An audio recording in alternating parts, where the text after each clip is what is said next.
Welcome to Adulting on the Spectrum. In this podcast, we want to highlight the real voices of autistic adults, not just inspirational stories, but people like us talking about their day-to-day life. Basically, we want to give a voice to a variety of autistic people. I'm Eileen Lam, an autistic author and photographer, and I co-host this podcast with Andrew Camro. Hey, Andrew. Hey, Eileen. I'm Andrew. I'm an autistic entrepreneur. We also decided that we would add a warning to this podcast. And instead of a trigger warning or a not safe for work warning, although it can have that sometimes too, Eileen and myself are also very sarcastic. So we try to, emphasize that, especially given a lot of the people we have on the podcast. We just thought that we would add this disclaimer. I don't know if we'll keep doing it. Forgot how it came up, already got distracted. Anyway, today our guest is Michelle. How do you say your last name again? Vinokurov. Vinokurov. Was diagnosed with autism at age 2. She works full-time during the school year at Manatee County as a special education behavioral specialist. I feel like they shouldn't have special twice in the title, but that's not her fault. On the side, she works for Full Spectrum ABA as an RBT. She provides therapy to her clients. Plus, she works as a blogger for the company and an autistic advocate. She strives to make an impact and enhance the quality of life for neurodivergent people. Welcome. Thank you for having me on. Thank you for coming on. So we like to start the podcast by asking every guest how they prefer to identify, whether autistic, on the spectrum, person with autism. Do you have a preference? I don't really. I'm more open. Okay. Don't care is, I think, our most common answer, although we haven't tallied it up yet. Yes, we have. Oh, we did? Do we have results? Yes, I can share that with you after the episode. But yeah, number one is no preference. So by a lot, I'm assuming, right? By quite a lot, yeah. And then it's like autistic and with autism about the same, and then someone has Asperger's on the spectrum. On the spectrum wasn't higher than like Asperger's? Really? No, we only got 2 on the spectrum. I thought we had more too, but yeah. Well, yeah, I think a lot of people who don't care if they cared said that. That must be why. Yeah, because it's like the middle ground alternative. Yeah. So. Yeah. So you were diagnosed at a young age. When did you learn you were autistic, and what was do you know anything about the process? How you were diagnosed as a child? Can you tell us about that? Yeah, so going backtrack a little bit, I was actually born in Brooklyn, New York. That's where I came from, and that's where I got my autism diagnosis. So my parents noticed that I wasn't reaching developmental milestones compared to my older sister Samantha. So they were really concerned. Like one of the things was that, and I had a lot of the classic symptoms of autism, when more of like the challenges at a very young age, like such as not responding to anybody who called my name. Like that was the first sign that they knew that like they wanted to get more support from me. So we went through the process of first going to my pediatrician. They said to go to an audiologist, and because the pediatrician thought that I was deaf. So going to an audiologist, and they said that I had perfect hearing. So that pretty much didn't do anything. So my parents went back to the pediatrician. They said that this is definitely something much more. You gotta go to a neurologist. So we went to, this was around the way I was about 2 years old. My family took me to a neurologist and stuff. Went through the whole autism evaluation and everything. And that's where I found out about my autism diagnosis, was through a whole evaluation. It occurred in Downstate Hospital in Brooklyn, New York. And pretty much a lot of it had to do with like interviews and direct observations of me, like such as like I couldn't verbally communicate and lack of eye contact, stimming, you name it. So that's pretty much where that whole process began, and that's how I got my diagnosis at a very young age. And I did not know, like self-awareness wise, I didn't know that I was autistic till way later in life. I found out from my parents in 6th grade, even though I was diagnosed early on, but I wasn't exposed really till I was in 6th grade, because I was starting to learn that I think differently. I was noticing that like I had some issues with like when it came to making friends and everything, and that's where I that was pretty much where like I noticed that I did stand out in a way, and that's how I found out more so. And So, did also, you find out on your own, or did you ask your parents, why am I not making friends, or why do I go to this different classroom for half the day? And just, or something, or did you just figure it out completely independent on your own? um, it kind of was more so of my parents. Like so what happened was that one I was telling my parents about how like there was a lot that I was thinking differently of than most people. Like I've noticed that. And so like one day we went to my family friend's house and we were watching the Dr. Temple Grandin's documentary. That's kind of where they like in the way they said that I was very similar to Dr. Temple Grandin in some ways. So that's where I kind of got What pieces. Like they didn't tell me directly, but like that's where I kind of do you learned. do you think, was that on purpose, and that was how they were looking to tell you? So, or was it Yeah. just completely random? No, I think that was the way they were trying to tell me without being direct about it. Okay. Yeah. That's a good way to do it. So we met with a psychologist, therapist to ask for advice on how to tell our youngest who's higher functioning, and he started asking questions, and that's what she said. Yeah. She said, a great way to do it is like kind of like drop hints and see if like they can relate, and try and find a way to for the conversation to come up in a way that's organic and natural. So yeah, I think they did good with you. Yeah, it definitely was for me when I found out, like it actually helped me in regards to now it like helped with part of my self-awareness.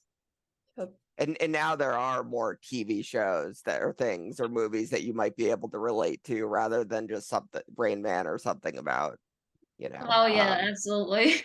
So yeah, that's good. When did you come out as being autistic, publicly, and why? So the funny thing is that it actually like public wise, it wasn't until I was 16. I so pretty much I my dad was sharing with me a story from someone that wrote on for Autism Speaks. And that's where like my dad was kind of encouraging me like how I should finally share my story out for a lot of people, because now that like how much that I've grown in life and everything, and like just from my own experiences, that it gives more people insight as to so I at the age of 16 I actually did write out a story for Autism Speaks, and I got it at that time. I was in my sophomore year of high school, so that's when I had my story shared online, and that's where I shared it more publicly to people. And it it pretty much after that, like my life changed a lot ever since. Can you tell us about your ABA experience? Did you receive ABA as a child? And how come you decided to get in the field of ABA? So ABA therapy was one of the therapies I received at a young age. I had a mix of other earlier intervention services thanks to my parents. Like they wanted to get the supports for me that I needed early on in life. So I I had ABA therapy, speech therapy, physical, occupational, we name it. I had a mix of everything, and it was for at first. Like I had it so intense, like people would never even like hear of it. I had it for 7 days a week. No one hears about that nowadays. No one. So if you get lucky for anybody that gets that much, but I'm like, it was a lot, but it helped for me. And especially with ABA therapy, what really pushed me to pursue that in the field today was because of my professional experiences as a paraprofessional before I moved up, and I'll explain all that. But when I was working as a paraprofessional, right after I graduated from my community college that I went to up in New Jersey, that I I was working in a autism self-contained classroom, and they actually implemented ABA therapy in a public school setting, and I thought that was amazing because it's really important to be teaching like communication skills, social skills, like all these things that like it's that we often forget to focus about in schools other than just academics. So I it just it really just drove me to go back to college, which I did that. I went back to college online, went to university. I graduated through Purdue University Global as of last year. So so ever since then, like this is what I've gotten into now. And even with being in Florida now, my family and I just moved a couple of years ago to Florida, and I really been pushing more into the ABA field. So that's why I work with full spectrum ABA on the side. So that way I'm providing therapy for clients. Do you have any thoughts on a self-contained classroom as opposed to, integrated classroom, like when the child is going to receive like some help and guidance, but is in a classroom with, other neurotypical kids? You could tell Eileen was like looking. I think I even saw an eye roll, if I'm even capable of that, right? How That's do I how big say it that the was. right Oh way? yeah. How do I don't want to say neurotypical, but god damn it, I think I have to. It's so good. Oh man.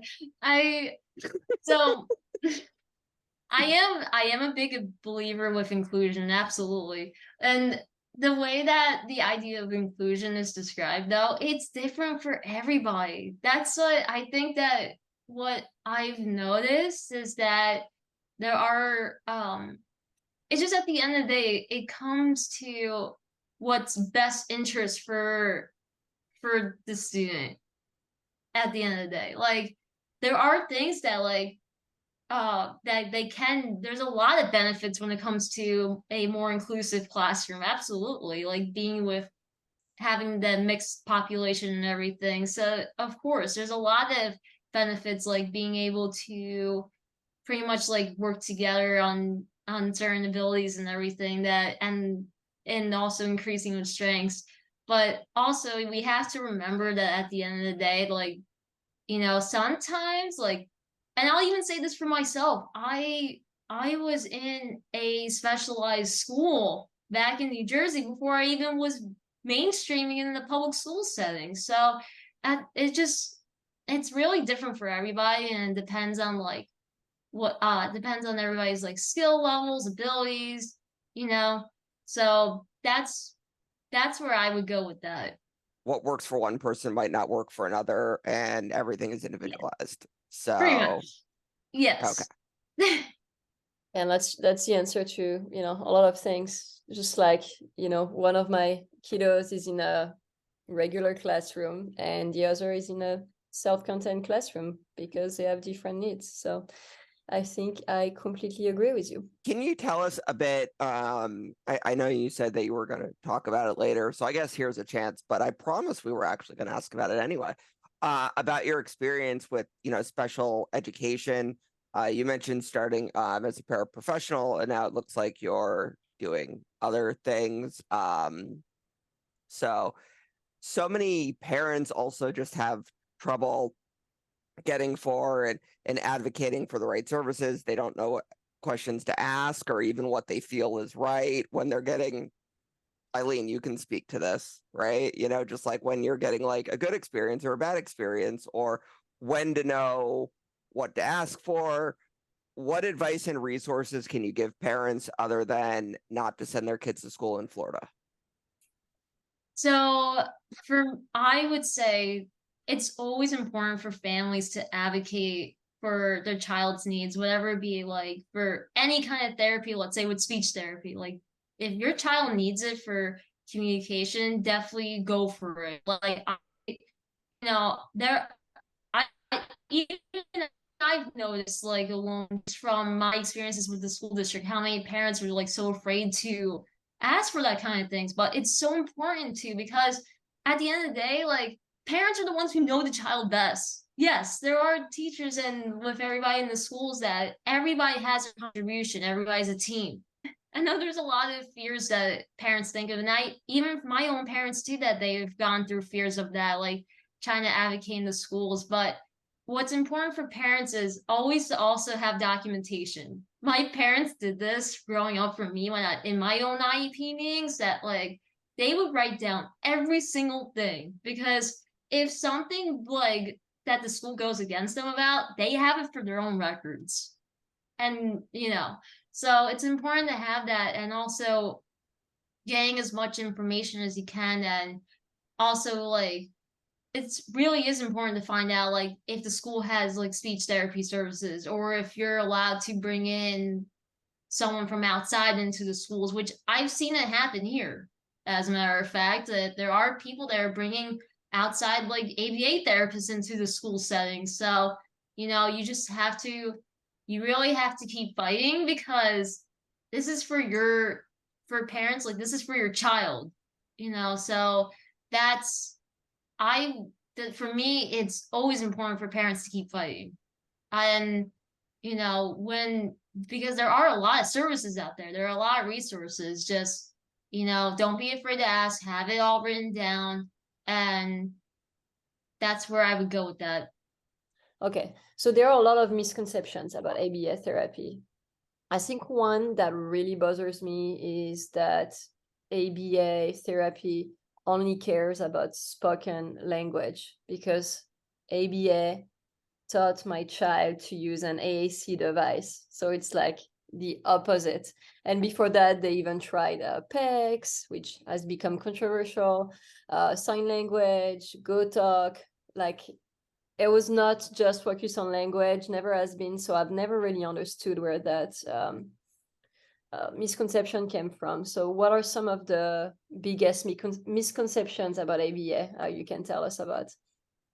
Yeah, so I've heard of everything, and I've been told this online too. So and that especially ever since like I came out more about with my work with full spectrum ABA. So pretty much that, yeah, a lot of what people think about is that in terms of with ABA, like thinking that it's teaching like pretty much like robotic language, or pretty much does just focus all about with just communication. But it's not just about that.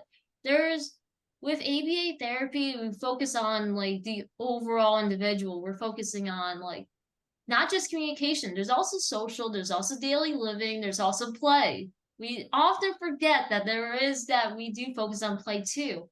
For example, like I have someone that I've been working on with playing board games with them. And that incorporates like so many naturalistic approaches, such as like turn taking, and also with like pushing on with communication and engaging in social skills. So there's a lot of mix of approaches being used by just some of the common things that are in like a home or a school environment. And then what's really cool is that it is generalized, like whatever you're taking, let's say in the home setting, that it's brought out into the community, into schools.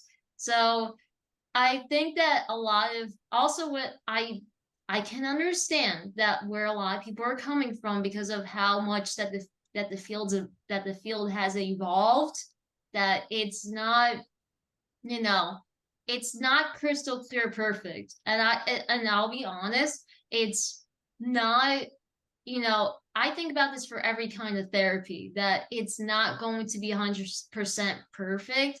It's again that it comes to where the overall individual, like what fits best for them, what's the best interest for them, so like if I could say for one friend that it would be good for them and another one it might not, so again it just comes to the best interest of the individual. And again, with ABA therapy, that it really has evolved over time. Like there are more autistic people out there, that not just myself that are in the field. Like I have, even in my work, like we have a whole team, and everybody's in, like, not just providers, but everybody just in different departments within the company. So it's really cool just to even see that inclusion aspect too in other departments. So I just, you know, it just, I know it is mind boggling to still, like, people it gets stuck at like that one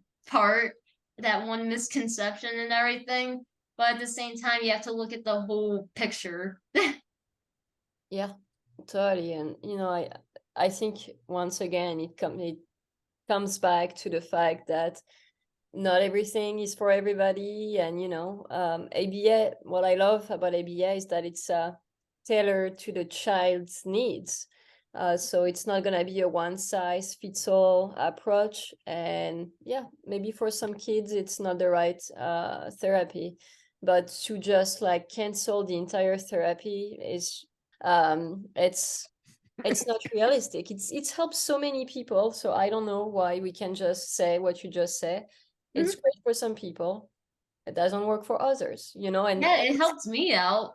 It helped me out big time, along with other therapies. So like I had the mix of everything. So like it just, at the end of the day, it's also depends on like the type of therapist that's providing the services, and that's where a lot of the misconceptions come as well, is because of the, like, what I've noticed too, that why a lot of companies out there is about quantity, when really it should be quality. Like the quality of the services that are provided, and that's how you make such a big difference, and also the way of approaching at an individual level, letting the individual take the lead. And I mean that's an issue with medical treatment, Yeah. especially here in America, regardless anyway. But I'm gonna push back on you. So I do agree that in general, like the parents know their child best, but Yeah. I think from a lot of instances they may not know, autism best. So it would, Mhm. to me, it would seem like a perfectly natural, just, initial reaction for a parent. Like, when will they speak? How can they Yeah. speak? I want them to make eye contact. And I think it's up to the professionals like you to educate the parents. So are there times you've had to, push back and educate, and or just, inform, why certain, you know, expectations, maybe should be changed a little bit? So that's a really good question. I've actually, um, I know in general here in Florida, like when I was from New Jersey, a lot more, I've noticed that the education wise, it's very different. So like down in Florida, like I feel like Education it's still, sucks. yeah, yeah. So Sorry, Florida. I know. That's how I feel too, and that's why, like, I feel like it's pushing me to do this though, because of the fact that, like, I want to be able to help, like, drive that difference of like having that they go from even the awareness part to where advocacy happens, like having people understand that, like, that with autism is just a wide range of abilities and challenges, and like the way that the curriculum's taught, like it doesn't fit to everybody, like it's just so I've had plenty of talks with, like, especially with this my full-time work with the school district I work as a behavior specialist, and I've had to talk to a lot of teachers, staff, like, about like how that one thing could work for like most of the class, but it might not work for this child. Like you have to like be very tailored, like to differentiate what works for this student.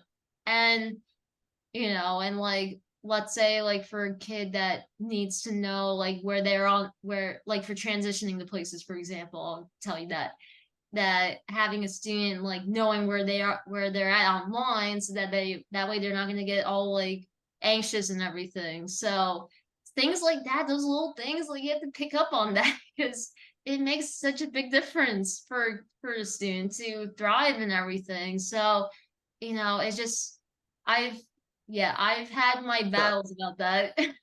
So, I mean, which is great, and it's great that you're there to be able to do that. Yeah. Have you, you know, my it sounds like for the most part people are pretty receptive, but you also said battles. So I'm just curious, you know, uh, yeah, basically, I mean, do you want to tell us a battle? I'll actually, a one good example I will say, and I'm not gonna name any schools, nothing, because I cannot do that. But we But know they're in Florida. yes, so I had one school, and this was actually the first day that I started to travel on my own to the schools. The very first school I go to, and like there was one teacher that, it was during specials, and I'll never forget this. It made me furious inside. I was literally about to like lash out at them, but I held it together.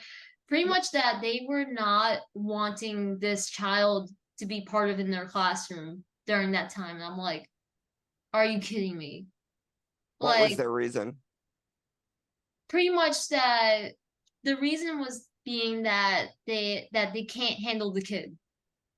That was the reason. I'm like, are you kidding me? What does the kid do that was Like, difficult for them? they said that they can't manage their behaviors and everything. I'm like, that's part of teaching though, is you want to teach them the basic, even the basic like school readiness. Because I was like, oh my God. Really, they have to provide the kid with whatever it is that he needs to be successful. I mean, they Yeah, have. not only that, like that it felt like to me like denying access to their education. Yeah. That's what was mind blowing to me. I'm like, what the? But did you win? Do you know what happened Oh later? yes, Did you revisit the I school later? You know? yeah, I actually I went. I told the teacher, I said that we're gonna have this child be in the classroom because they can't deny access. So I we did work with the student in the classroom and stuff, and the student handled being in the classroom for most of the period, and that was amazing. So it, like at first, like the teacher just couldn't do it themselves. Like they just kept removing the student out, which that's another issue of its. That's a whole nother thing that I've been working on with that, is trying to help decrease with all the removals, because it just, oh, it's Texas not. is not much better than Florida, to be honest. I think a lot of states, and again, it's hard because we say that, but it's also dependent on the school. It's dependent on the teacher, on the Yes. district. It's dependent on so many things. So we can't just like lump everybody in same. Like, look, you're in Florida, and it seems like you're doing great. So I don't want to say it's Florida's fault, but No, no, it's just that there are things that I've noticed that like it just needs catching up on. That's how I think about it. Like to catch up with like other places. Once everybody is caught up on the same page, then I think it leads to more advocacy.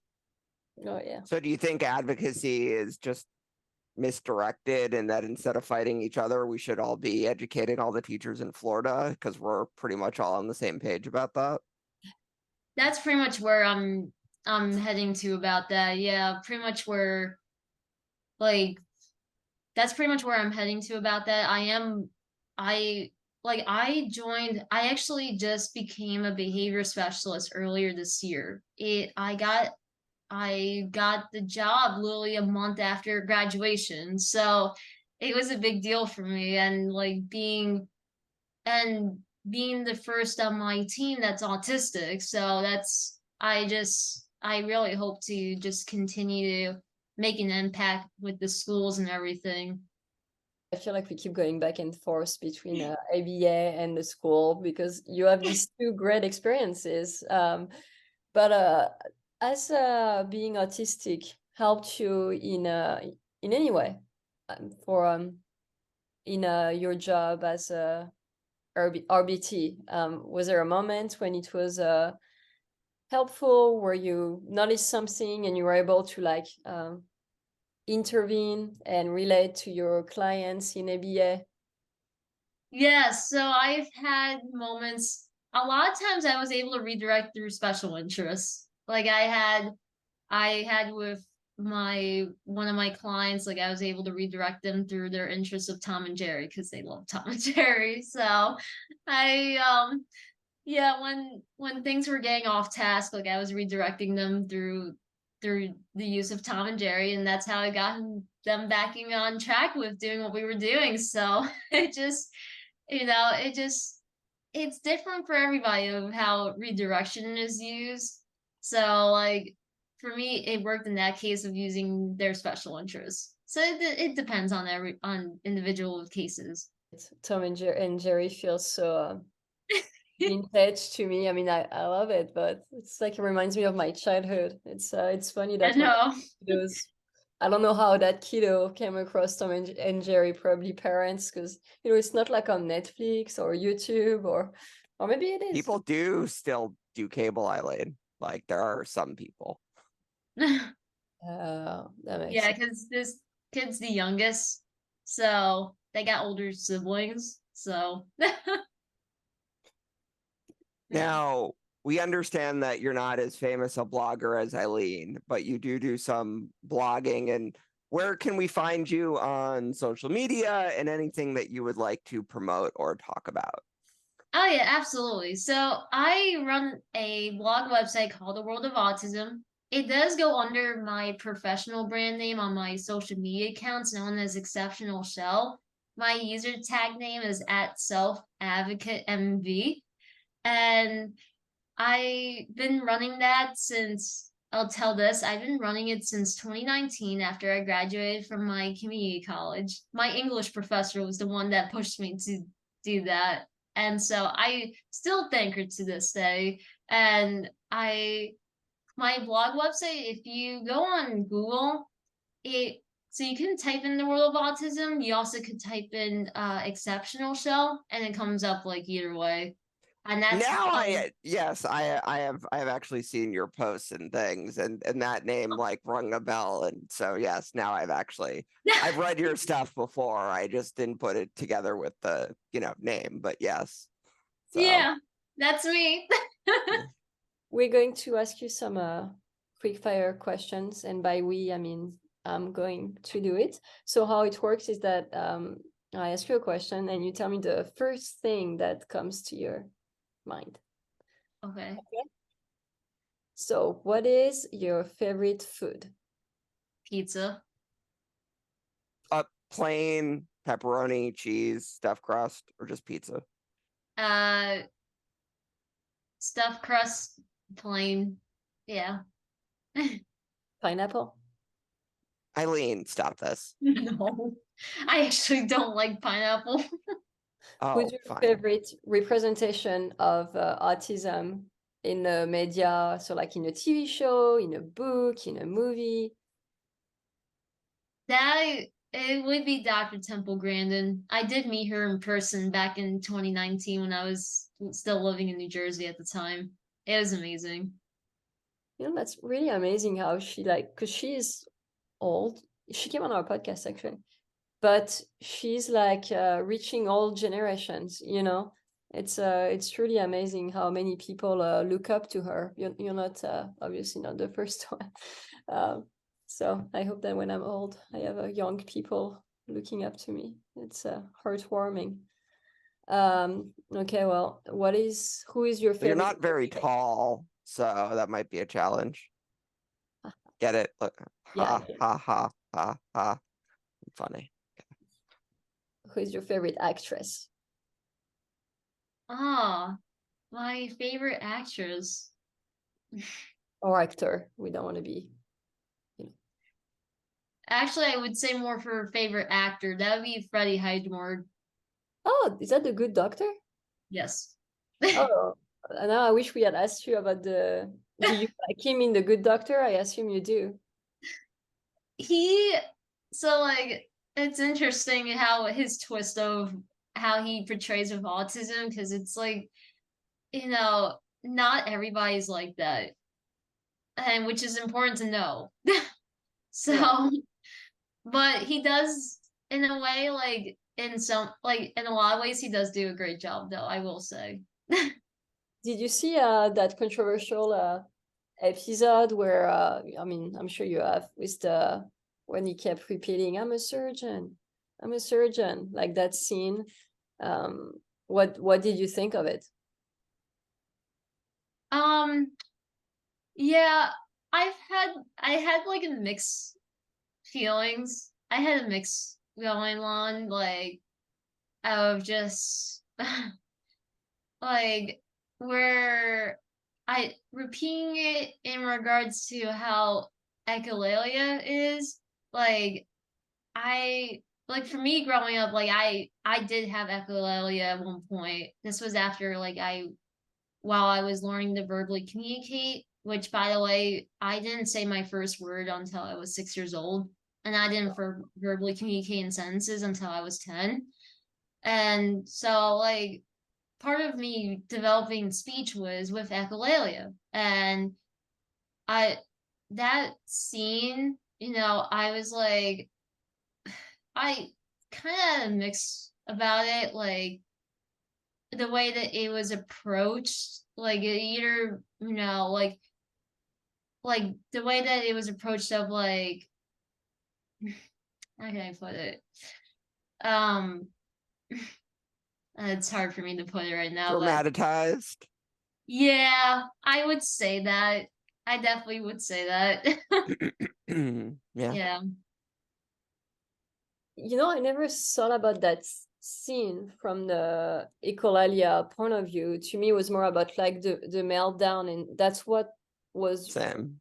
relatable to me. It was like, I'm always like, I hold myself pretty well. I'm able to, have a job and all of that, but I can get very reactive in a way. And like, I feel like if I'm put in a situation like the situation he was put in, not that I'm a surgeon, but you know what I mean, Yeah. I would have the same reaction. It's happened to me at school, it's happened to me like at work, and I can relate to that. Like, just because 99% of the time I have like myself together and all of that doesn't mean I can't have a meltdown like that, where like, it's not the right thing to do, but you're so emotionally, that you can't mask, you can't keep it together. And Yeah, that's where I can relate to. yeah, Yeah. And that's where, like, yeah. In that sense, yes. That's where I can relate to about that. And I've had those moments myself, actually, ever since, like, in my position and everything, going from a paraprofessional to being a behavior specialist, like, it's a big jump. So, like, having the moments like that, like, I've had moments like that. I did. And, like, I can't, for me, like, I can't always mask it. Like, that's just like, for me, like, for me in general, like, when it comes to masking, it's hard for me to do that. yeah. I think a lot of autistic people, it's funny that, a lot of autistic people didn't relate or so that was offensive, because I feel like that's so relatable, So, I mean, you can argue the acting if you want, but the scene itself is, I mean, it was so on point, especially for someone who's high functioning. If you don't see, I'm doing quotes because I'm using a functioning label. So yeah, I really like that scene. Not that anybody asked, but now you know. So last question, what's your favorite color? My favorite color is blue. That's a calming color to me. It's the color of Autism Speaks. Well, actually, no, now we have the spectrum color. It's a gradient from blue to pink. I shouldn't have said that. Okay. Well, it was so great having you, Michelle, and I'm glad that you were able to come on, answer our questions, speak about ABA, and share your tips about the school system and all of that. So thank you. Eileen, I thought you said and show your tits. No, okay, no. Is my accent that bad? I'm just in rare form today. I don't know what's wrong with me. Listen to it again now. Make sure it didn't sound like that. Thanks, Andrew. Anyway, thank you again, and yeah. Thank you. Thank you. Bye-bye. Bye.